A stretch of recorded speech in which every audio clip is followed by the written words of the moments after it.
তিন ম্যাচের সিরিজে প্রথম ওয়ানডেতে হারলেও দ্বিতীয় ওয়ানডেতে দারুণ জয় পেয়েছে বাংলাদেশ। ফলে তৃতীয় ও শেষ ম্যাচটি পরিণত হয়েছে অলিখিত ফাইনালে।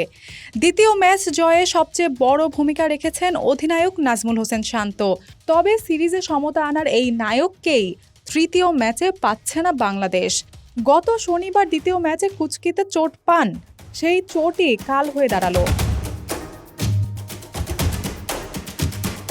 কাল রাতে এমআরআই করানো হয়েছে শান্তকে। আজ সকালে পাওয়া রিপোর্ট অনুযায়ী তৃতীয় ম্যাচ থেকে ছিটকে গেছেন বাংলাদেশ অধিনায়ক। শান্তর অনুপস্থিতিতে বাংলাদেশকে নেতৃত্ব দেবেন মেহেদী হাসান মিরাজ। আজ সোমবার বিকেল 4টায় শারজা ক্রিকেট গ্রাউন্ডে মুখোমুখি হচ্ছে আফগানিস্তান ও বাংলাদেশ। প্রথম ম্যাচেই আঙুলে চোট পেয়েছিলেন মুশফিকুর রহিম। এরপর সিরিজের বাকি দুই ম্যাচের জন্য ছিটকে যান তিনি। এবার শান্তর এই খবরে বাংলাদেশের কপালে পড়েছে চিন্তার ভাঁজ।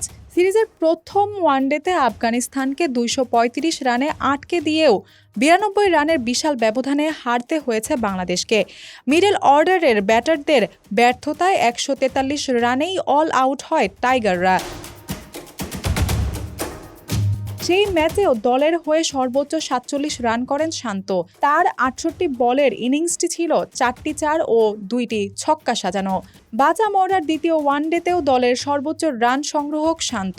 প্রথমে ব্যাট করে নির্ধারিত 50 ওভারে 7 উইকেট হারিয়ে 252 রান করে বাংলাদেশ। গুরুত্বপূর্ণ সময়ে নেমে 119 বলে 76 রান করে আউট হন বাংলাদেশ অধিনায়ক। 6টি 4 ও 1টি ছক্কা সাজানো ছিল এই ইনিংস।